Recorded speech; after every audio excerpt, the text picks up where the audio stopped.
Bonjour à toutes et à tous. Il est des causes sans doute plus nobles, mais je suis gymnaste, championne de France 2014, et constate, non sans dépit, la place réservée à la gymnastique dans notre société. Je vous propose de défier la loi de la pesanteur. Je vous propose un discours acrobatique. Une roulade, une roue, un salto, une vrille, puis s'envoler le plus haut possible avec une maîtrise parfaite. Si ces figures vous fascinent, pourquoi tant de retenue? La gymnastique artistique est un sport impressionnant, où les athlètes font trembler le public, lui fournissent des frissons et lui fournissent un spectacle remarquable. Et pourtant, la gymnastique artistique est bien moins médiatisée que le football, la natation, l'athlétisme ou encore le cyclisme.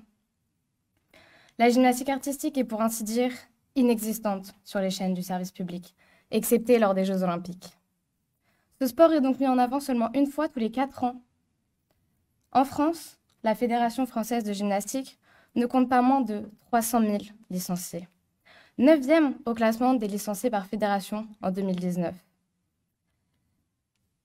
Et malgré cela, avez-vous, ne serait-ce qu'une fois, vu un documentaire ou un événement de gymnastique à la télévision?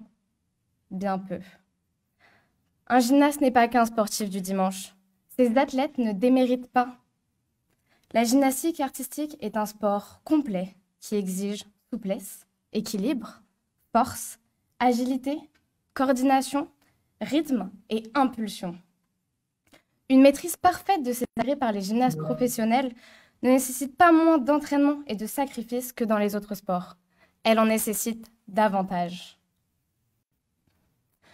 Vous me rétorquerez peut-être, je ne suis pas fait pour cela.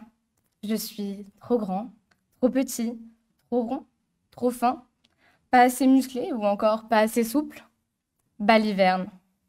Prenons l'exemple de Kathleen Ohashi, considérée comme trop maigre quand elle a commencé la gymnastique, par la suite serait devenue trop grosse selon ses entraîneurs. Pourtant, ce n'est pas ce qui l'a empêchée d'obtenir la note anormalement parfaite de 10 en 2019 au sol. Nul n'est apte à vous dire, vous, vu votre physique, vous serez bon dans tel ou tel sport. Personne ne pourrait dire ce dont vous êtes capable en un regard. L'unique façon de connaître vos aptitudes, c'est d'essayer. De plus, aucun prérequis n'est attendu en gymnastique, comme dans la plupart des sports. Si l'envie vous prend de vous essayer à la gymnastique artistique, vous trouverez obligatoirement la grille qui vous convient. Technicité des barres, équilibre de la poutre, légèreté du sol, puissance des anneaux, impulsion du saut de cheval, les possibilités ne manquent pas. De plus, c'est une discipline abordable pour toutes les bourses, accessible aux plus petits comme aux plus grands, aussi bien aux femmes qu'aux hommes. Autrement dit, la gymnastique artistique s'adapte à toutes et à tous. La gymnastique artistique, c'est un sport individuel, me direz-vous. Certes, mais pas seulement. Si la gymnastique artistique est un sport individuel, il existe de nombreuses compétitions par équipe. Équipe implique esprit d'équipe, et équipe implique solidarité, équipe implique fraternité. Et bien que la performance demeure individuelle, vous représentez votre équipe. Et vos équipiers ne sont jamais très loin de vous. Ils n'hésitent pas à donner de la voix pour vous encourager. Et oui, vous pouvez être à la fois gymnaste et supporter, aussi bien de votre équipe que des autres gyms. En plus de développer vos qualités physiques, la gymnastique vous permettra de travailler votre concentration pour mémoriser la chorégraphie. Elle demandera rigueur et précision, car chaque mouvement doit être effectué au millimètre près, voire à la perfection. Il vous faudra aussi du courage et de la persévérance. Et oui, pour maîtriser un mouvement technique, il vous faudra parfois de longues heures d'entraînement, ponctuées par de nombreuses chutes et doutes avant de réussir. Mais comme nous prévient la championne mondiale et olympique Simone Biles dans son autobiographie, on n'échoue que quand on arrête d'essayer, quand on arrête de se relever et de réessayer avec plus d'ardeur.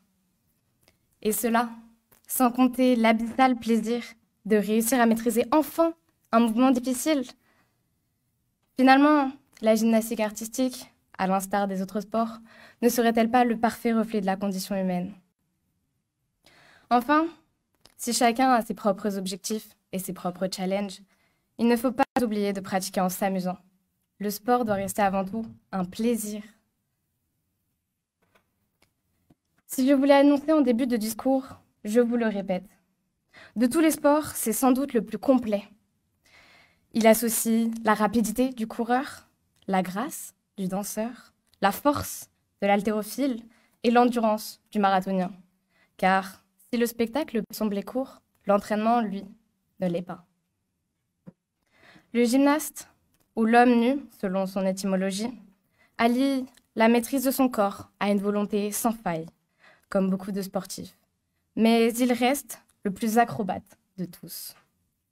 C'est celui qui s'envole sans roulette, sans prendre appui sur une perche, sans rampe sur laquelle se laisser glisser. Avec la seule force de ses bras, de ses jambes, de son mental, il se voit pousser des ailes.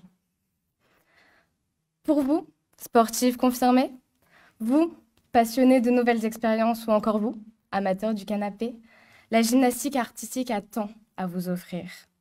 Spectacles incroyables, sensations uniques, développement de votre musculature ou encore de votre mental, la gymnastique artistique est un sport qui n'a pas fini de vous surprendre. Alors, qu'attendez-vous? Osez ouvrir la porte d'un gymnase. Sollicitez des associations sportives pour vous, pour vos enfants. Initiez-vous à la gymnastique artistique, car elle permet des sauts aussi périlleux que grandioses. Nous avons tous été ébahis et même tétanisés par les prouesses de Paul Hunt et Nadia Comaneci. Cela ne vous tente pas? Prenez vos affaires de sport, votre courage et suivez-moi.